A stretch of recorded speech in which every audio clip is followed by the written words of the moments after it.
Welcome back to another version of our Austin Crime Report. Today is Friday, 14th. Sorry, almost got the date wrong already. March 14th. And we're just going to run down a bunch of stuff that's been going on. Obviously, it is South by Southwest. General reminder, just please make sure that you're very mindful as you're downtown wandering around. If you see things that are suspicious, whatever, you need to call us, give us a call. But very notable and timely is the fact that we had a very significant crash that happened in the north part of Austin today, up around the 12,900 block, kind of in the Palmer and 35 area, going southbound. One individual, a truck driver, was arrested earlier this morning by APD officers and detectives after going out there and investigating the scene. Was a very large crash scene, and it was closed for, it may still actually be closed by the time this video gets out. But it was a very intense one. Multiple people, unfortunately, were killed as a result of the crash. Numerous other individuals were transported. And so these crash scenes are very difficult ones to work, not just from a reconstruction aspect, because we have detectives that actually go out to the scene and they will evaluate every single piece of evidence that they can, so that way they can recreate exactly what happened. So it's a very time intensive process, but something that is critical when it comes to prosecuting these crimes, because what the detectives are trying to do is to show exactly what happened, especially when we make an arrest, because this is going to, hopefully going to go forward. There's trials, there's all kinds of testimony that happens. And, we have numerous individuals now that are no longer able to advocate for themselves because they lost their life as a result of this crash, because somebody else drove through the crash scene. And the driver was arrested for multiple counts of intoxication manslaughter and intoxication assault for both the individuals that were killed as a result of the crash and the individuals that were harmed and experienced what we call serious bodily injury as a result of the crash. So, very, very tragic event. Please be patient. Traffic is always a nightmare, but also highlights the fact that it's important that you may not always know what's going on when you're driving around on highways. There may be blockades. There may be us blocking a roadway. And sometimes it's hard to tell exactly what we're doing, but please understand there are reasons for everything, especially with crashes like that. We are going to shut down the highway. We are going to shut down a lot of roadways because it's a serious incident, and one that we need to make sure that we process everything correctly, and we have to be able to shut things down in order to do that. So, tragic event. Our hearts go out to the families. Please know, and the department put this out, but if you're someone who was affected by this crash, if you have a family member that was on the scene, something like that, we do have units that are available here, resources that are available with the city to help people process a lot of that trauma. And just as a general note, please keep in mind the officers, too, that respond to that. They see these horrific crashes day in, day out, and it has an impact on officers as well. So the other things that I did want to talk about was some stuff that went on last weekend as well. Obviously, we had 2 homicides last weekend that were very noteworthy. One of them being that happened on, I might get the dates wrong, but we'll just stick with weekend because I don't remember the exact dates. But one of the first ones that happened was a road rage incident that happened up around MLK and 35. And come to find out that the individual who was arrested for that murder had quite the history. He'd been previously arrested for aggravated assault with a deadly weapon, deadly conduct charges, as well as unlawfully carrying of a weapon. And some of those happened in county court, some of those with the county attorney, and some of them happened with the district court district attorneys. And all of those, they all happened here in Travis County, and all of those were dismissed.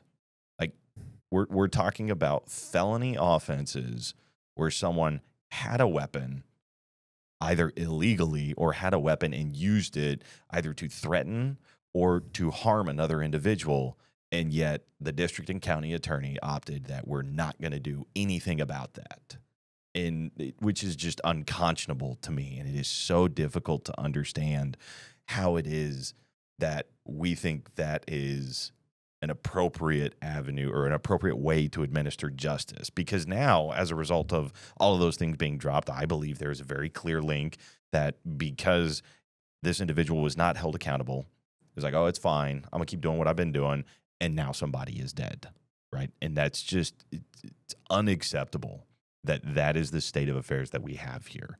in Travis County. And there's been a lot of attention about it in the news lately, been a lot of attention on missed deadlines and about how prosecutions are being handled by the DA's office altogether. But it's also important to note, like, as much as we do believe that the district attorney is not doing his job, it is not just him. The county attorney had a role in letting go offenses involving weapons and dismissing charges related to weapons. Like, at some point, they have got to take these things seriously. And it's just tragic when all of a sudden we see that as a result of failures of our criminal justice system, somebody is killed, right? And it's a tragic thing, things that we don't want to see, but unfortunately that did happen last weekend. And then we had another homicide that happened over off of Douglas Street over at the Chandelier Apartments.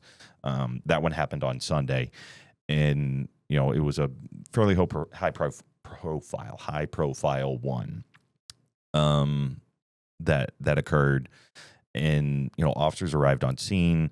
They located the victim, who was later identified as Jamie White, was the decedent's name, the victim, and they found him when he was just lying on the ground in a parking lot, and he had apparent trauma to his body. So officers are very quick at getting EMS on scene, and they transported him to a hospital, but unfortunately the victim was later pronounced deceased at the hospital. But from the time the incident happened, officers get on scene, it's minutes that count, and they were able to get there pretty timely, and then transported him, because believe the incident happened just before midnight, and then a little after midnight, 20 after midnight is when the victim was pronounced deceased. So it's always tough to go to these calls, and our number one priority is to try to save lives, and do our very best to make that one happen.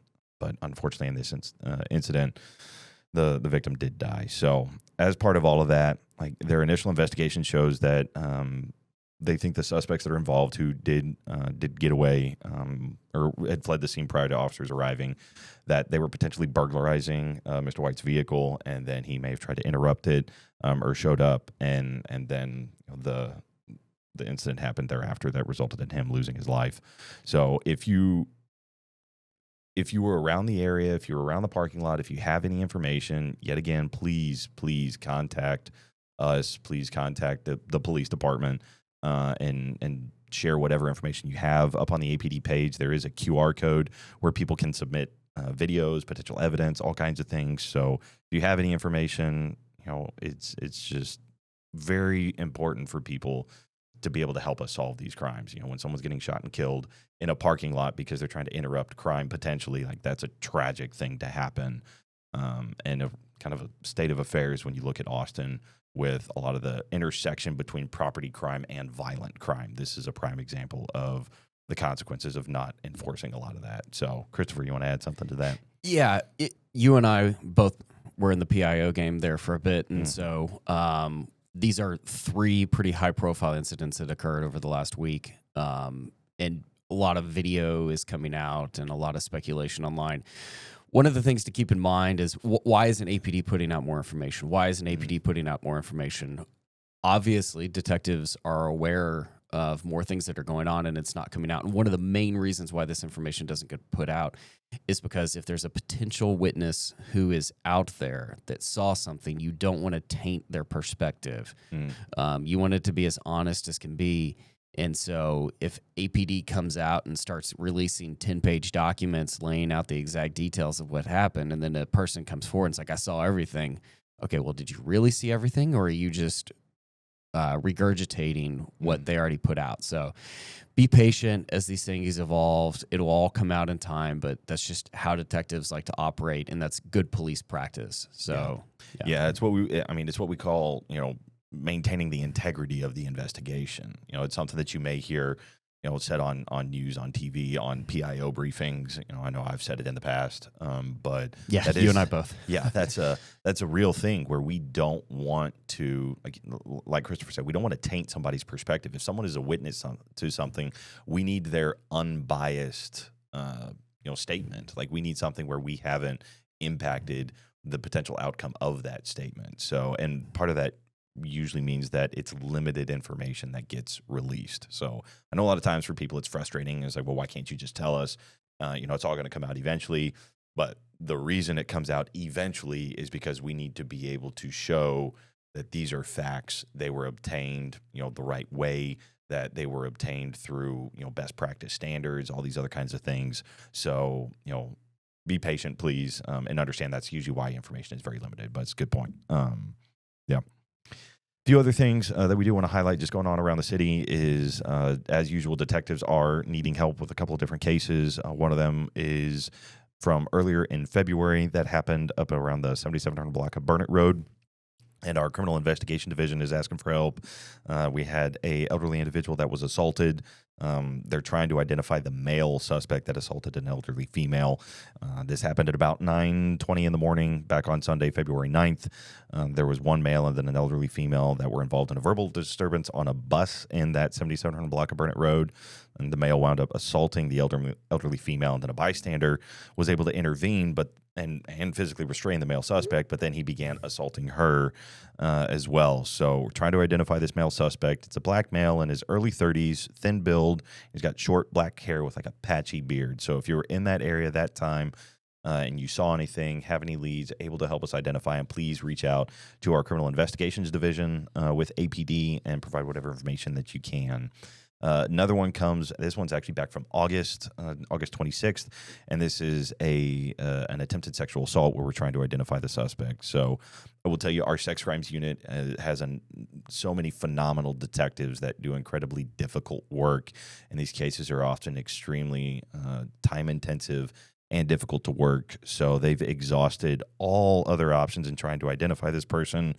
And we'll give you the description here in a minute, but now is when they're coming to you. We are coming to you asking for your help in identifying this suspect. So again, this one happened back on Monday, August 26th, happened at around 12:30 in the morning. And it's a individual that was observed inside a convenience store near Peyton Gin and North Lamar. And the victim was walking on a sidewalk off Peyton Gin when she was approached by this unknown suspect that we're trying to identify. And he was trying to strike up a conversation. She kept walking away. And then the suspect caught up to the victim, grabbed her from behind, and then threw her on the ground and was attempting to sexually assault her. So, obviously a violent individual that is attempting to commit heinous crimes that we do need your help in identifying. Again, our detectives are phenomenal. They have been working exhaustively, and we're going to highlight some of that work here in a minute. But, they need your help. So we're trying to find a Hispanic male, potentially Honduran, that's approximately 5'7" tall, has a dark complexion, heavy build, around 130 to 140 pounds, and he has medium length curly black hair. So he was last seen wearing a green shirt with a logo in the front and the letters participant on the back. So potentially an event shirt, kind of what that sounds like, and then light brown cargo style shorts. So if you have any information, please contact our sex crime unit, 512-974-5095. Always remember, you can submit tips anonymously through Crime Stoppers, which is 512-472-TIPS, 512-472-8477, or you can go to austincrimestoppers.org. As always, $1,000 reward potentially for coming forward if you do have any information that can lead to an arrest. So very serious cases that we would like to be able to identify these suspects so we can make sure that they are held accountable. For our warrant this week, unfortunately, it's another violent one. Gentleman by the name of Giovanni Arriaga, who's wanted for homicide. This is a case from 2024. And he's a 23-year-old male, 5'9" tall, and he weighs about 181 pounds. So he does have a felony outstanding warrant for homicide. So if you know where Mr. Arriaga is, or Arriaga, I'm not quite sure what the best pronouncing for that one is. Again, you can contact Crime Stoppers, $1,000 reward, but homicide warrant, yet again, something else that we do want to be able to find this individual. Kind of talking about our sex crimes unit in the employee of the week was a very timely one for a lot of what's going on and highlights a lot of the good work that they were doing, where the department highlighted work of one of our crime analysts. So APD has a lot of crime analysts who are civilian employees, but they work very hard in data collection, analysis, all this other kind of stuff to try to help generate leads, make connections, identify trends, all kinds of different things. They really are a phenomenal bunch. But they were actually helping some of our child abuse detectives Detective Salazar and Honaker, phenomenal detectives. They do great work, very vested in that kind of work, and they were looking at helping identifying a suspect. And then, thanks to the work of our crime analyst, who was Kirby Rhodes, and it was back in December of 2024, actually, the crime analyst was able to determine that the suspect in both cases used the same Instagram account in his communications with the juvenile victims. And so, because of Kirby's linkage, Detective Honaker was able to ID the suspect in his case and obtain an arrest warrant within 24 hours of being notified.